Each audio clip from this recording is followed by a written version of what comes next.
Okay. The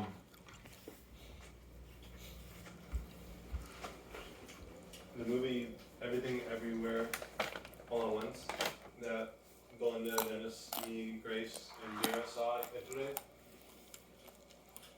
The most and only psychoactive movie I've ever seen. Very important, I think. I think it's very important. By the way, I feel so bad about having not messaged you guys. Were people annoyed? No one was annoyed. Okay, I'm so sorry. Like, I got. We were just like, did Jacob ever come? And we were like, no, he's not with us. Oh my god, I'm so sorry about that. And I'm sad to have missed it. I got super sucked in with this gal, Eva, who was visiting, who just graduated Stanford and is like obviously a genius. Or Eva, what's her last name? Zhang. I might know her. She's obviously got something very wired going on in her head. And then I hung out with Sujil later, and so I really got to know Sujil properly, and he introduced me to people like Andrew Gao, and I totally flipped my mind to message the group. I'm so sorry about that. Because I really wanted to see the movie with you all. Yeah. Great life-changing movie, I think. Wow, I'm so excited. It made me message AKHD. I was like, I think I understand you more. No spoilers, but definitely psychoactive. Yeah, entirely reframes my decision making. And honestly, I'm still integrating that psychedelic experience to try to figure out like how do I actually make decisions now from the place of like how that movie would have me think. I'm so excited to hear, like, you're tuned in, Cody, and like can pick up psychoactive messages really easily. And it's really cool to hear that you got that far in the movie. It worked. It definitely worked on me. Why is that psychoactive? And also, did you ever read Snow Crash? No. Did you read Snow Crash, Steven? I read part of it. I couldn't. It just didn't work. The whole premise of Snow Crash, Snow Crash is the book that coined the term metaverse, by the way. Is this the girl? Eva Jane? Yeah, that is her. Cool. Yeah, I've never talked to her directly, but I've seen her around. Cool. She was in CS103 the same time that I was in CS103. Cool. Yeah, I have met few people as wired as her ever. What does wired mean in a sense? Like her brain is just going like very, very fast and like making connections and like writing down stuff and following up and acting, and it's just like her set points were different than most people. And so we had a really deep dump on building tech trees for society and all kinds of other things. Tech trees like planning out society's technology. It's like, say you want to build hover robots. What are the things that we call or fusion reactors? What would we need to build?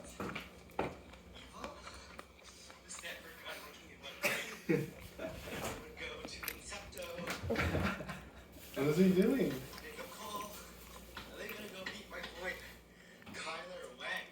What, is that you? That was Sujal. Peter, holy shit. He was vlogging about going to Incepto. Wow, holy fuck. Sorry, what were we talking about one sec before this? Eva being very wired, having set points in a particular way, and tech tree dump. And then you're talking about, tech tree, we can talk about that. About, like, you know, if you want to do fusion, you need to have this kind of reactor containment system first, and then that's a grand challenge for society so we can progress towards having fusion. And then, like, that would help orient all the undergrads trying to do what they want to do with their lives, and so they don't end up working in finance. Huh. What does Eva do now? She just started a startup in trying to change the advertising industry and start using, it's a very Web3 something. Okay. Something. Web3, okay. Oh, very interesting. That was one of the things on her list of her like list of requests for startups. List of Interesting. progressive startups? List of what startups? Requests for startups. She had a Okay. list of that. She had a list of requests for startups. One of them was a different revenue model for content. Okay. Yes. Which, by the way, we need to finish that conversation, but I have a whole shtick on like how to like absolutely wipe the 500. I think it's $1 trillion company to be started that one could just sit down and do. I would also say, like, by the way, another word, verbal technology. One thing that you, Stephen, said earlier that you might like Cody today is not change the world, but unblock the world or align the world. Align the world. Yeah, that's right. And what I think is another really powerful phrasing, and it's actually embedded inside the rationalist movement, and this is actually the upside, the powerful aspect of the rationalist movement, is Stephen asked me about like vibration plates and stuff like that and why they're not widely used. And my short answer is Overton window. what's that? Overton window? Overton window. It's the window of things that are permissible to be discussed in a society. That's my guess of where you go with that one. That was also That's also super cool. That's a beautiful concept. Wow, that's a beautiful concept. Like psychedelics were not in the Overton window until like the last decade, right? great example. They were in the Overton window in the 60s. Yeah, they were definitely there. They were even legal in the 60s. Actually, one cool thing is they started a church to a church so that, and they listed DMT as a sacrament to make sure it stayed legal for a long time. Wow. And then the church dissolved, so then it became illegal. Which is interesting. Which it makes total sense. It's like, America was founded on freedom of religion, spiritual freedom, and psychedelic exploration is like very American Oh, it's so American. idea. Yeah. Oh, Walt Whitman. Yeah, exactly. So dropping that, I'll talk more about freedom of religion and so on and so forth at another point, like how I'm really into it now, but that's a larger topic. The last thing I was going to say was, we were just before Overton window, what did I say? Something embedded in the rationalist framework that's very good. Right, so the reason that people aren't doing a lot of things at scale and why this is all over the place, it's very simple. People are irrational. And I love the word irrational. That's a hashtag word, just like a blocked or not or misaligned, that it has this beautiful aspect in it that shows like it's so easy to not, like being rational, it's just the natural thing to do. It shows it's the natural way to do. Being rational is natural. And similarly, being aligned or unblocked is natural. But, okay. And so, anyway, I want to bring to our attention that we have all at our fingertips these words of power that we can command that can lead people to reconsider to rethink their lives. These are psychoactive words. To say something is misaligned, unblocked, or irrational is a psychoactive transformative statement. And I'm studying an index of these words that like sort of imply people waking up to their own nature, or they guide attention to waking up to your own nature. And that's the most powerful part, I think, of the rationalist movement I realized today is just like this thought of, on many occasions, like realizing that in fact people are being irrational left and right. Yeah, fuck. Okay, holy fuck. So does anyone else have any other psychoactive words? Like, I think specifically saying misaligned is powerful, blocked, and irrational, because you obviously don't want to be misaligned, blocked, or irrational. What's unblocked or irrational? Okay. Oh, that's interesting. So this is powerful in that it like sets up a frame for someone so that they're just kind of like that. You already have the understanding of what their problem is and how it can be solved, and you're transferring that the knowledge, that understanding of how exactly they can solve their problem with just like a word. Exactly. And By the way, Steven, do you know Kush Sharma? We met a couple times. Okay, I should bring him to Virtually. Incepto.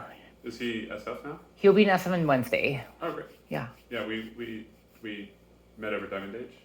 Yeah, totally. Yeah, I'll bring him over. So many Stanford people are like far more interesting than I realized. Like to be in like the group houses scene. It's interesting. I didn't know Eva. I never met her, but I just assumed that she was just random Stanford person doing random Stanford things. Just kind of like autopilot or whatever. Yeah. But no, she's like a human living in her own world, like having startup and. And her web presence is actually like her startup is a pretty generic Stanford thing to do, honestly. But her web presence is impressive. Her website is impressive. Who? What's so different? Eva's? Like she blogs and writes about everything. Eva Zane? Yeah. Oh wow, She's got interesting. like this her blog. It's just unbelievable. How is it insightful? Like, is it insightful or is it just describe events I would without say- big picture? I would say it's insightful in the big picture. Okay. You'd like it. Do you learn anything super new that changed I your don't remember. mind? I just skimmed it briefly after Okay. meeting her. Okay. And You know, I would say that like, also Stephen, we were talking earlier about like there's two axes for impact, and impact is like oftentimes is like a dangerous word that we don't love Yeah, that yeah. much. Just like being disruptive is like idolized in Silicon Valley, Yes. and Or used to be. or it used to be. Yeah, it's funny. Aaron Iva, who founded Etherpad and a few other things, and used to be a YC partner. He's a great guy from MIT, Okay. and he said he posted his first grade psychological assessment on his website. First grade psychological assessment. Because he was a troublemaker in first grade, so Okay. he was a psychologist himself. Okay. And it was hilariously accurate with Aaron, and it was like geared towards being a startup founder, and it said things like, oh, he's being disruptive in class, and he is also like getting other kids to be disruptive too, Oh yes. and he's very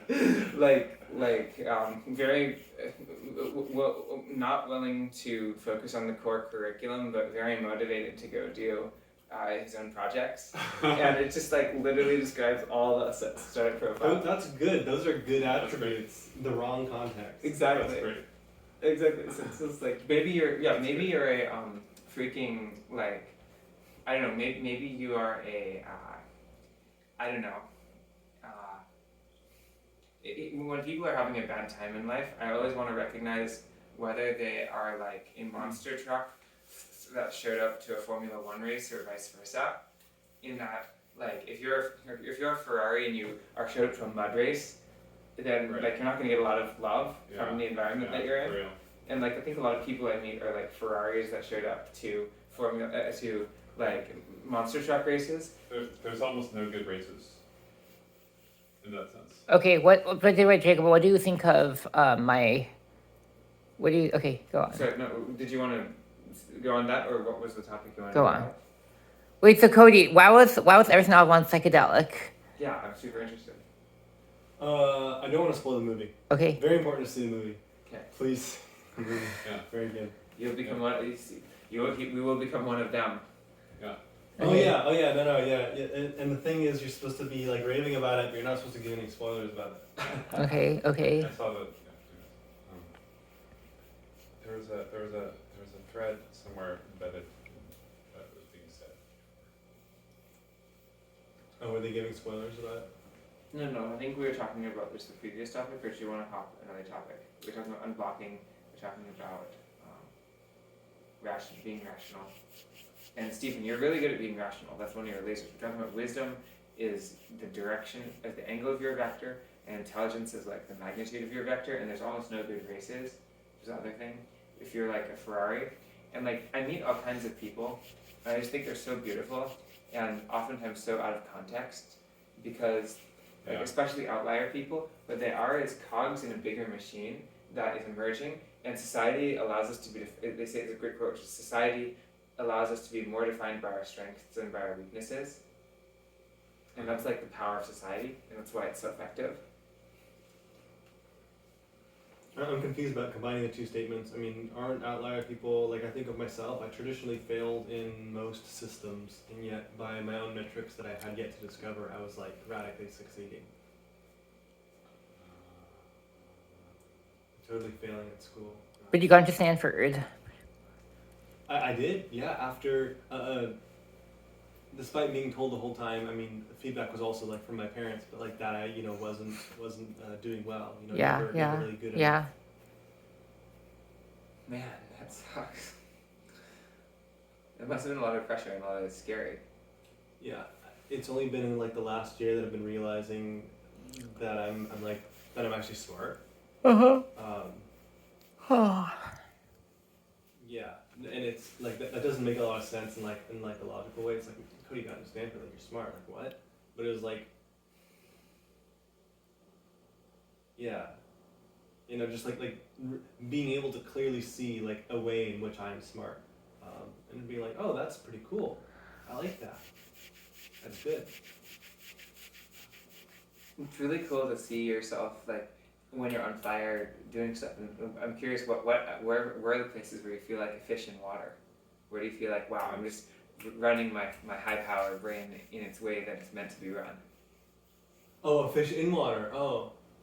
Like what are my right contexts? Yeah, like what's your zone of genius is really the question. And like having more people get to occupy their zones of genius, and then also like I don't know, I think we can get people, radically improve people to who are like absolutely like bottom 10 percentile up to 50th percentile without too much educational difficulty in many other cases. But I'm really mostly interested in like, all right, what's the thing you showed up here on Earth to be do? What's the gift that would be really sad if you didn't develop if you died? Or, yeah. So yeah, what are those places where you've been really geniusing? Yeah. I don't have an answer for you at this moment. Friends, I'm going to go to sleep. Okay. Good night. Good night. Nice, Stephen. Yeah, I'll have to be more well rested Okay. and of sound mind to be able to answer that question.